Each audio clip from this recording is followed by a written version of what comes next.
नमस्कार। आज का दिन भारत के इतिहास में काली स्याही और काले पन्नों से लिखा गया है। क्यों कि आज ही के दिन 31 अक्टूबर 1984 को 9:29 पर भारत की प्रधानमंत्री श्रीमती इंदिरा गांधी का उन्हीं के बॉडीगार्ड्स ने उन्हीं के निवास स्थान पर एक सफदरजंग रोड पर उनको शूट कर दिया। ऐसा इतिहास में बहुत ही rarest of the rare case होगा। उसके बाद पूरी दुनिया में दुख की लहर छा गई, भारत में भी उथल पुथल हो गई। मैं उन दुर्भाग्यशालियों में से हूं कि जिन्होंने उन गोलियों की आवाज सुनी थी। क्यों कि मैं उसी समय 9 और 10 के बीच में इंदिरा जी की कोठी के पास में एक बहुत ही वीआईपी मरीज जो स्वयं यूनियन मिनिस्टर थे, श्री कल्पनाथ राय, उनको एक डॉक्टर के रूप में देख रहा था। तब हमने गोलियों की आवाज सुनी, पर हमें समझ नहीं आया कि ये गोलियां इंदिरा जी की छातियों को छीलने के लिए जा चुकी हैं। जब हम बाहर निकले तब हमें खबर मिली कि इंदिरा जी को शूट कर दिया गया है और उन्हें all India institute of medical sciences ले गया है। उसके बाद पूरी दुनिया ने इस शूटिंग का शोक मनाया। भारत में भी हर आदमी रोया और इतना दुख जताया कि वो दुख आज तक लोग भूल नहीं पाए। इंदिरा जी को मिलने का हम लोगों का सौभाग्य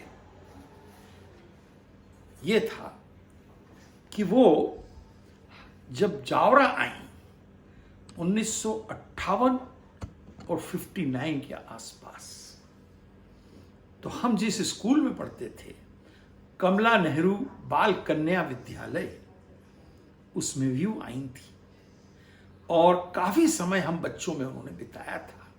हमने उनके सामने नृत्य पेश किए थे और उन्होंने हमें पुरस्कार भी दिए थे। और गर्मी उनको बहुत लग रही थी तो हम बच्चों की ड्यूटी थी, हम उनको पंखा झल रहे थे। वो दृश्य आज भी हमारे दिमाग के अंदर हमेशा रहता है कि हमने इंदिरा जी को देखा था, इंदिरा जी को हमने पंखे से हवा दी थी।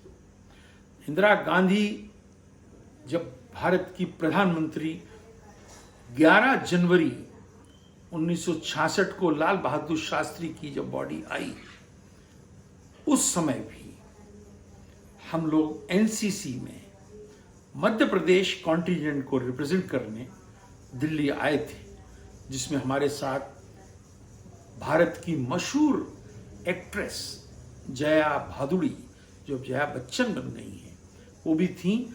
और हम लोगों की ड्यूटी सलामी क्षेत्र की राजपथ पर लगी थी। उसके बाद इंदिरा जी ने हम एनसीसी कैडेट्स को अपने बंगले पर बुलाकर शाम को चाय भी पिलाई थी। वो एनसीसी डे मनता था। इस तरह हमारी कई यादें इंदिरा जी के साथ हैं। इंदिरा गांधी जब प्राइम मिनिस्टर बनी और हम दिल्ली आ गए, तो हम एक दिन अपनी पत्नी डॉक्टर कुसुम, जो उनकी बहुत बड़ी प्रशंसक थी, और हमारी बड़ी बेटी जुल्फी और हमारे दूसरे परिवार के सदस्यों से साथ लेकर इंदिरा जी से मिलने गए। ये फोटो पीछे जो है, ये उसकी गवाह है। पूरा परिवार हमारा इंदिरा जी से मिला और उनसे कई देर तक हम बातें करते रहे। इंदिरा गांधी के हम प्रशंसक थे।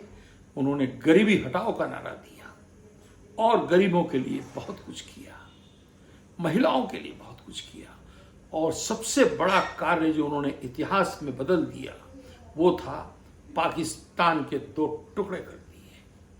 और उस दौरान पूरी दुनिया घूमी और अमेरिका जैसे राष्ट्र, अमीर और ताकतवर राष्ट्र के राष्ट्रपति रिचर्ड निक्सन जो भारत को बिल्कुल पसंद नहीं करते थे, उनके ओवल ऑफिस में जाके उनको धमका के आई कि आप 11th फ्लीट भेज दीजिए या जो चाहे करना कर लीजिए, पर हम बांग्लादेश बनवाएंगे। किसिंजर ने अपनी किताब में लिखा है कि इंदिरा गांधी जब आई तो निक्सन को उन्होंने ऐसे फटकारा कि जैसे कोई मास्टरनी किसी नालायक बच्चे को डांटती। ये थी इंदिरा गांधी। और इंदिरा गांधी को सबसे बड़ा ट्रिब्यूट उनकी जिंदगी में किसी ने दिया उनके जिंदा रहते हुए, तो वो थे श्री अटल बिहारी वाजपेयी, जिनका इतना बड़ा हृदय था। वो कवि हृदय ने उनसे कहा दुनिया के सामने पार्लियामेंट के फ्लोर पर कि ये इंदिरा नहीं, ये दुर्गा है। ये थी इंदिरा गांधी। इंदिरा जी को पूरा देश आज याद कर रहा है और श्रद्धांजलि दे रहा है, और पूरी दुनिया में इतिहास इंदिरा गांधी को नहीं भूलेगा, क्योंकि इंदिरा गांधी एक लॉयन थी, एक टाइग्रेस थी, वो एक शक्ति थी जो अटल जी की शब्दों के अंदर दुर्गा का अवतार थी। इंदिरा जी को आज के दिन श्रद्धांजलि। नमस्कार।